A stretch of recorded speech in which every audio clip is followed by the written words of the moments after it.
बोलो सतगुरुदेव की जय हो। बंदी छोड़ सतगुरु रामपाल जी महाराज जी की जय हो। परमात्मा की सभी प्यारी आत्माओं को दास का सत साहिब।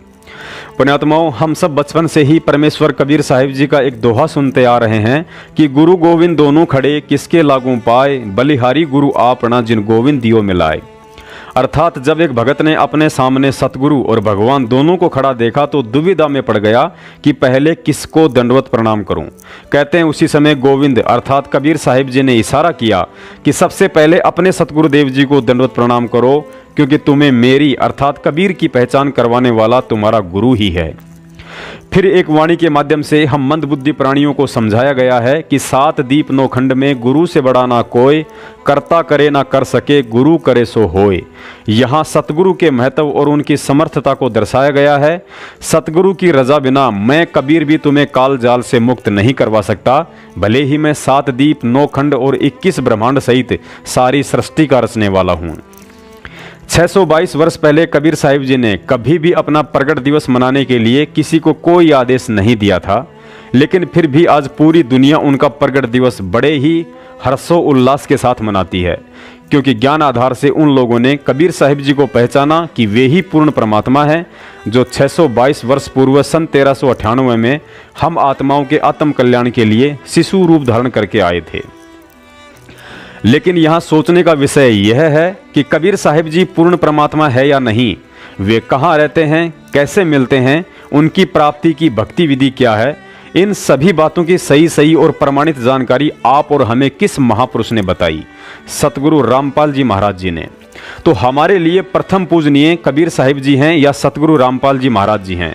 यहाँ एक विवेकी भगत का यही जवाब होगा कि परमेश्वर कबीर साहिब जी से पहले हमारे लिए सतगुरु रामपाल जी महाराज जी प्रथम पूजनीय हैं, क्योंकि बिना उनकी शरण और तत्व ज्ञान उपदेश के ना ही तो हम कबीर साहिब जी के विषय में जान सकते थे और ना ही उनकी प्राप्ति का मार्ग मिल सकता था। अतः कबीर साहिब जी की तरह सतगुरु रामपाल जी महाराज जी कभी नहीं कहेंगे कि 8 सितंबर को आप सभी भगत मिलकर मेरा अवतरण दिवस मनाओ। परमात्मा कहते हैं जगत का पेखना पेख्या, धनी का नाम ना लेखा। यह विचार तत्व ज्ञान को आधार बनाकर आपने स्वयं ही करना पड़ेगा कि जिस महापुरुष संत रामपाल जी महाराज जी ने मेरा हाथ पकड़कर मुझे आत्म कल्याण और परमात्मा तक पहुंचने का मार्ग दिखाया है, और उन्होंने किस दिन हम जीवों के उद्धार के लिए इस पृथ्वी पर अवतार लिया था, क्योंकि अवतार और जन्म लेकर आने में बहुत अंतर है। जन्म एक सामान्य जीव लेता है, जबकि अवतारी पुरुष वह होता है जो ऊपर के लोगों से परमात्मा के आदेश से किसी विशेष मिशन को अंजाम देने के लिए भेजा जाता है। और संत रामपाल जी महाराज जी वह अवतारी शक्ति है जिनको परमात्मा कबीर साहिब जी ने 8 सितंबर सन 1951 में एक विशेष मकसद से इस पृथ्वी पर अवतरित किया था। 2014 बरवाला कांड से पहले जब एक भगत ने सतलोक आश्रम बरवाला में संत रामपाल जी महाराज जी की माता इंद्रो देवी जी से उनके जन्म के विषय में पूछा, तो माता जी ने बताया था कि गुरु जी के अलावा मेरी कोख से जितने भी बच्चे पैदा हुए हैं उस समय मुझे बहुत प्रसव पीड़ा हुई थी, लेकिन गुरु जी के समय मुझे कुछ भी महसूस नहीं हुआ था, ना ही प्रसव पीड़ा हुई और ना ही 9 महीने तक गर्भ के समय कुछ महसूस हुआ। पुण्यात्माओं, अवतारी महापुरुष सूक्ष्म रूप से कोख में रहने की लीला करते हैं।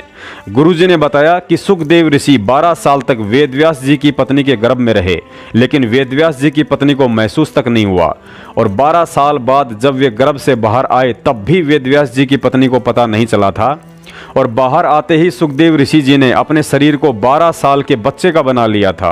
अतः जो लोग संत रामपाल जी महाराज जी को जन्म लिया हुआ मानकर 8 सितंबर के दिन को सतगुरु दिवस के रूप में मनाने से डर रहे हैं, यह उनकी नासमझी और तत्व ज्ञान की कमी है। इसमें भी कोई संशय नहीं है कि परमेश्वर कबीर साहिब जी परमात्मा हैं और उनका प्रगट दिवस मनाना हमारे लिए खुशी की बात है।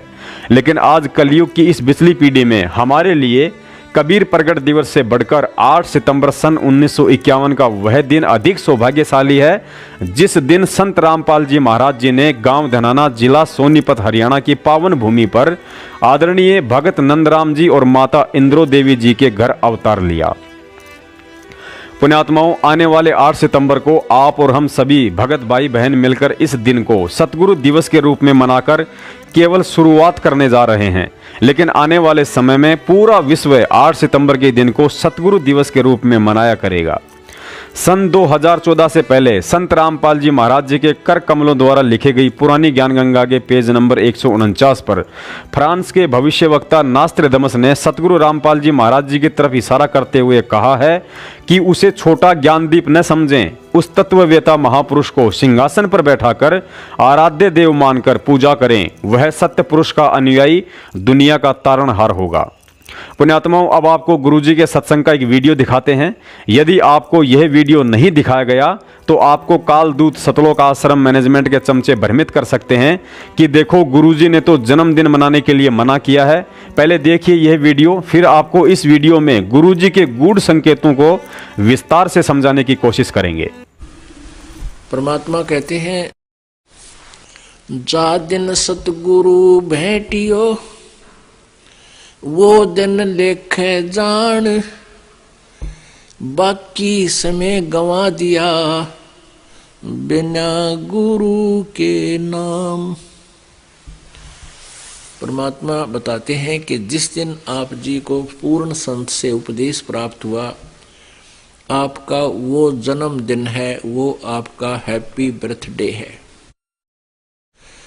बाकी जो हम पहले लोक वेद के आधार से बर्थडे मनाया करते थे, वो हमने अब नहीं मनाना। उसको हम खुद हैप्पी बर्थडे मानना है, वो तो बड़ा दुख था हमारे ऊपर, कैर टूटा, जन्म हुआ, ना जाने कितने कष्ट जीवन पर आवेंगे, कोई बच्चा हो गया तो मर जाएगा, कोई बचेगा ना बचे, कोई बीमारियां, 100 प्रकार की समस्याएं, दिन रात धक्के खाने। वो कौन सा जन्म था, वो कौन सा हैप्पी बर्थडे था?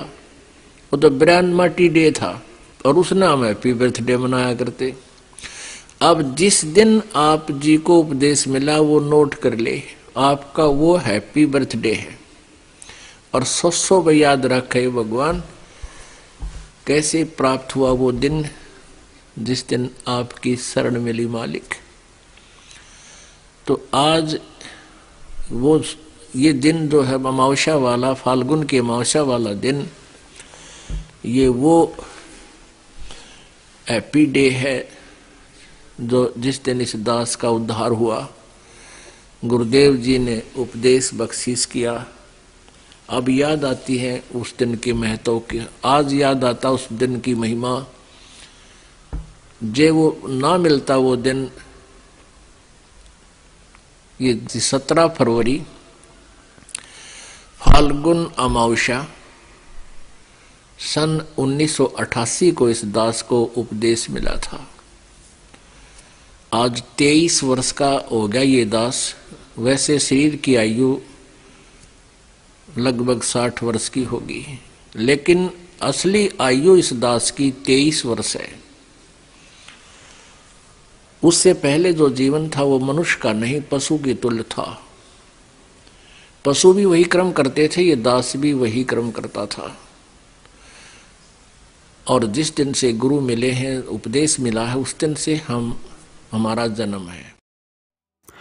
गुरु जी ने इस सत्संग में जन्मदिन के विषय में कहा है कि हमारा वास्तविक जन्मदिन वह होता है जिस दिन हमें सतगुरु से नाम दीक्षा मिलती है, वह हमारा हैप्पी बर्थडे होता है और उस दिन को 100 बार याद करना चाहिए। बिल्कुल सत्य है। पुण्यात्माओं, नित्य नियम में हम एक वाणी पढ़ते हैं कि साहिब से सतगुरु भय, सतगुरु से भय संत, धर धर वेक विशाल अंग, खेले आदि और अंत। अर्थात वह समर्थ कबीर स्वयं तो परमात्मा है ही, लेकिन सतगुरु और भगत की भूमिका भी वह स्वयं ही करता है। और इस सत्संग में संत रामपाल जी महाराज जी एक भगत की भूमिका करते हुए हम जीवों को जन्मदिन मनाने वाली वह पुरानी परंपरा छोड़ने को कह रहे हैं कि तुम्हारा असली हैप्पी बर्थडे वह दिन है जिस दिन तुम्हें नाम दीक्षा मिलती है। उस दिन को 100 बार याद रखना चाहिए, मनाने के लिए फिर भी नहीं कहा है। पुण्यात्माओं, विचार करना, जन्म मरण जीव का होता है। संसार में जन्म लेकर दुखों के पहाड़ जीव पर टूटते हैं।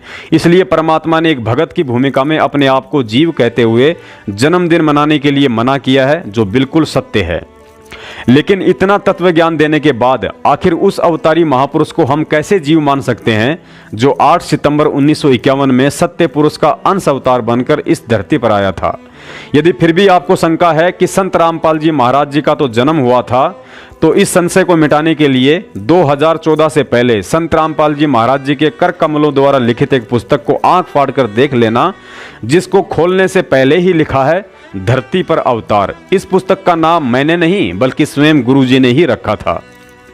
जब जब भी इतिहास में संत रामपाल जी महाराज जी का जिक्र आएगा या उनकी जीवनी लिखी जाएगी, तो 8 सितंबर सन 1951 का वह शुभ दिन सुनहरे अक्षरों में लिखा जाएगा, जिस दिन गांव धनाना, जिला सोनीपत, हरियाणा में उनका अवतरण हुआ था।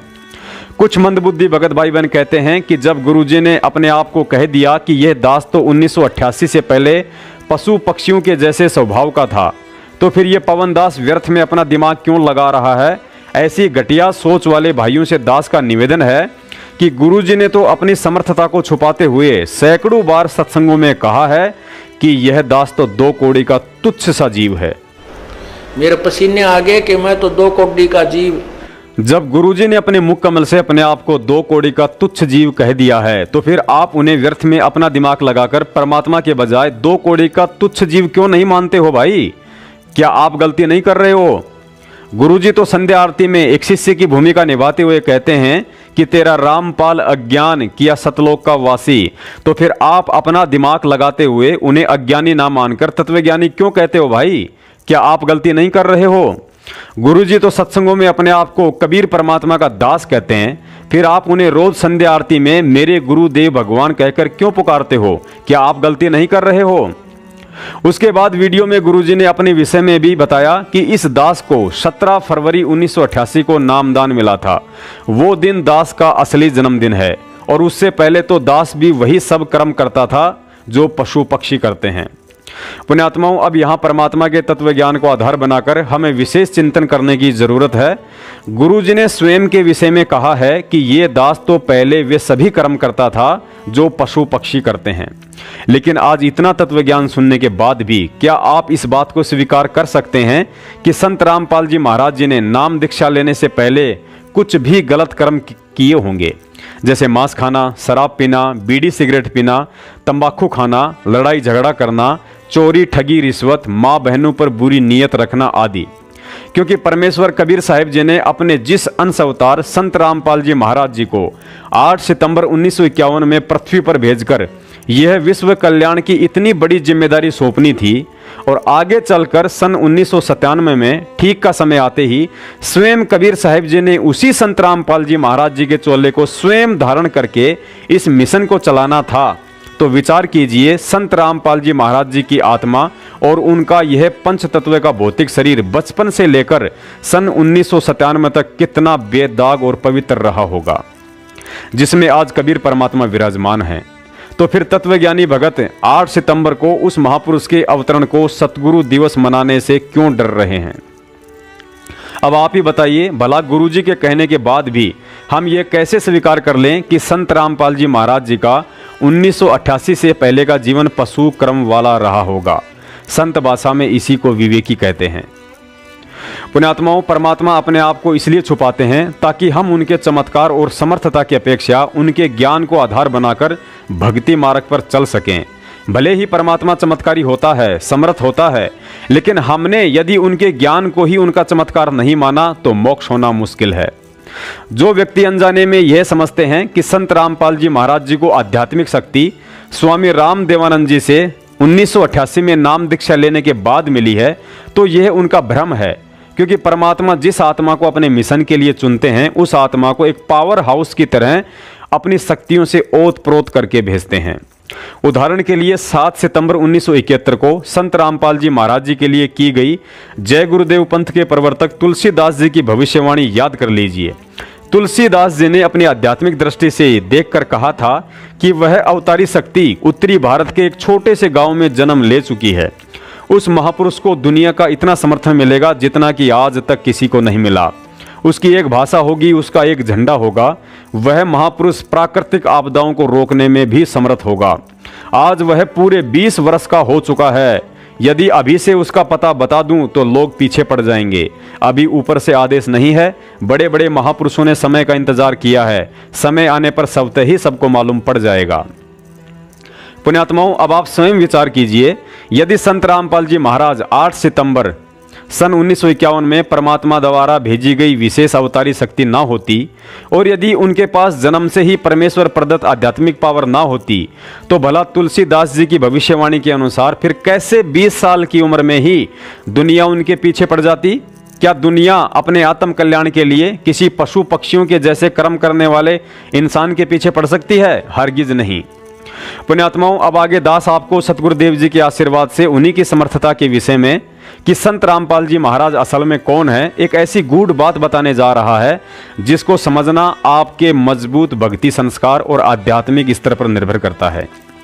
दरअसल 622 वर्ष पहले काशी में प्रकट हुए कबीर साहिब जी और आज वर्तमान में सतगुरु रामपाल जी महाराज जी के अलावा हमारी गुरु प्रणाली में जितने भी संत हुए हैं, वे केवल अपना स्वयं का तो मोक्ष करवा सकते थे, लेकिन अपने किसी भी शिष्य का, अपने किसी भी भगत का मोक्ष करने में समर्थ नहीं थे। उन सभी संतों को, चाहे उनमें आदरणीय गरीबदास जी महाराज जी हों या हमारे दादा गुरुदेव स्वामी रामदेवानंद जी महाराज जी हों, कबीर परमात्मा ने उन सभी को एक डाकिए अर्थात संदेश वाहक के रूप में काम लिया था, ताकि इस सारनाम रूपी अनमोल जड़ी बूटी को काल दूतों से बचते बचाते सतगुरु रामपाल जी महाराज जी तक पहुंचाया जा सके। क्योंकि आदरणीय धर्मदास जी से परमात्मा ने पहले ही कबीर सागर में लिखवा दिया था कि धर्मदास 12वां पंथ गरीबदास का पंथ होगा और उस पंथ में आगे चलकर हम स्वयं ही आएंगे। और जिस तरह काशी में जगत गुरु कबीर परमात्मा ने गुरु शिष्य परंपरा को बनाए रखने के लिए स्वामी रामानंद जी को अपना मुंह बोला गुरु बनाया था, ठीक उसी तरह 8 सितंबर 1951 में अवतरित संत रामपाल जी महाराज जी ने 17 फरवरी 1988 के दिन स्वामी रामदेवानंद जी महाराज जी से नाम दीक्षा मात्र गुरु शिष्य परंपरा को बनाए रखने के लिए ही ली थी। यदि स्वामी रामदेवानंद जी महाराज जी में संत रामपाल जी महाराज जी का मोक्ष करने की समर्थता होती, तो आज संत रामपाल जी महाराज जी के चोले में कबीर परमात्मा ये शब्द कभी नहीं गाते कि रामपाल मुक्ति तब पाई जब मिले कबीर भगवान। अर्थात यहाँ स्पष्ट है कि संत रामपाल जी महाराज जी की आत्मा को मुक्ति 17 फरवरी 1988 में स्वामी रामदेवानंद जी महाराज से नाम दीक्षा लेकर नहीं, बल्कि मार्च 1997 में जब कबीर साहिब जी ने आकर उन्हें सार शब्द दिया तब हुई थी। और आज सर्वविदित है कि स्वयं कबीर साहिब जी ही उनके चोले में सारा खेल खेल रहे हैं। अब हम वापस वहीं 8 सितंबर को सतगुरु दिवस मनाने की बात करते हैं। यदि आप मानते हो कि गुरुजी के वीडियो के अनुसार हम भक्तों के लिए वह दिन सतगुरु दिवस के रूप में मनाना अति उत्तम है जिस दिन 17 फरवरी 1988 को उन्हें नाम दीक्षा मिली थी, तो फिर 17 फरवरी से भी उत्तम दिन तो मार्च 1997 का वह दिन होना चाहिए जिस दिन कबीर परमात्मा ने सार शब्द देकर उनकी आत्मा को यहां से मुक्त किया था। अब यदि आप कहेंगे कि 17 फरवरी 1988 को यदि संत रामपाल जी महाराज जी को नाम दीक्षा ही नहीं मिलती, तो मार्च 1997 में उनका मोक्ष कैसे हो सकता था? अतः सतगुरु दिवस के लिए 17 फरवरी का दिन ही उत्तम है। तो फिर यह भी सत्य है कि यदि 8 सितंबर 1951 में उस महापुरुष का इस पृथ्वी पर अवतरण ही ना होता, तो 17 फरवरी 1988 में नाम दीक्षा किसे मिलती? और यदि 17 फरवरी 1988 में नाम दीक्षा नहीं मिलती, तो फिर मार्च 1997 में मोक्ष किसका होता? अर्थात हर हाल में इस कलयुग में भगत समाज के लिए यदि कबीर प्रगट दिवस से भी बढ़कर कोई विशेष दिवस महत्व रखता है, तो वह 8 सितंबर को सतगुरु दिवस है। यदि आप कबीर साहिब जी के बाद आज वर्तमान में संत रामपाल जी महाराज जी को परमात्मा मानते हो, तो ध्यान रखना कबीर साहिब जी का वह दिन कभी नहीं मनाया जाता जिस दिन उन्होंने काशी में स्वामी रामानंद जी से नाम दीक्षा ली थी, बल्कि वही दिवस मनाया जाता है जिस दिन वे शिशु रूप में लहर तारा तालाब पर प्रकट हुए थे। अब यदि इसके जवाब में कोई व्यक्ति कहे कि भाई 600 साल पहले तो साक्षात कबीर परमात्मा थे, अरे भाई साहब, यदि 600 साल पहले कबीर परमात्मा थे तो फिर आज संत रामपाल जी महाराज जी कौन हैं? क्या आप उन्हें परमात्मा नहीं मानते? अतः 17 फरवरी 1988 का दिन उस समय एक भगत की भूमिका कर रहे संत रामपाल जी महाराज जी के लिए शुभ और हैप्पी बर्थडे हो सकता है, लेकिन हम भक्तों के लिए यदि कोई शुभ दिन और हैप्पी बर्थडे है तो 8 सितंबर 1951 का वह मंगल दिन है जिस दिन कबीर साहिब जी का हम आत्माओं के उद्धार के लिए एक बार पुनः इस कलयुग में अंश अवतार के रूप में अवतरण हुआ। अंश अवतार के विषय में गुरुजी ने एक सत्संग में द्रौपदी का उदाहरण देकर समझाया था कि द्रौपदी शेरा वाली माता दुर्गा का अवतार थी, अर्थात जरूरी नहीं कि स्वयं दुर्गा ही जन्म ले, वह अंश अवतार के रूप में अपनी शक्ति भी भेज सकती है। पुण्यात्माओं, गुरुजी ने एक सत्संग में बताया कि यदि भगवान आएगा तो कोई सिर पर सींग लगाकर नहीं आएगा। जीवों को तत्व ज्ञान देकर वह स्वयं ही अपनी पहचान करवाता है कि मैं कौन हूं, क्योंकि काल लोक में परमार्थ के लिए निस्वार्थ होकर अपना सर्वस्व न्योछावर कर देने वाला कोई इंसान नहीं बल्कि भगवान ही होता है। हम भक्तों की सबसे बड़ी कमी यही है कि इतना तत्व ज्ञान देने के बाद गुरु अपने आप को भगवान कहेगा नहीं और हम मूर्ख इस ज्ञान को आधार बनाकर उन्हें भगवान मानेंगे नहीं। 600 साल पहले के विषय में भी गुरु जी यही कहते हैं कि उस समय हम मार केवल इसी कारण खा गए क्योंकि हमने कबीर साहिब जी को भगवान नहीं माना, और यही स्थिति आज संत रामपाल जी महाराज जी के साथ हो रही है। अतः कमी गुरु की नहीं बल्कि हम नीचों की है, वरना गुरु जी ने तो अपने सत्संगों में सब कुछ साबित कर दिया कि तुम्हारा गुरु कौन है।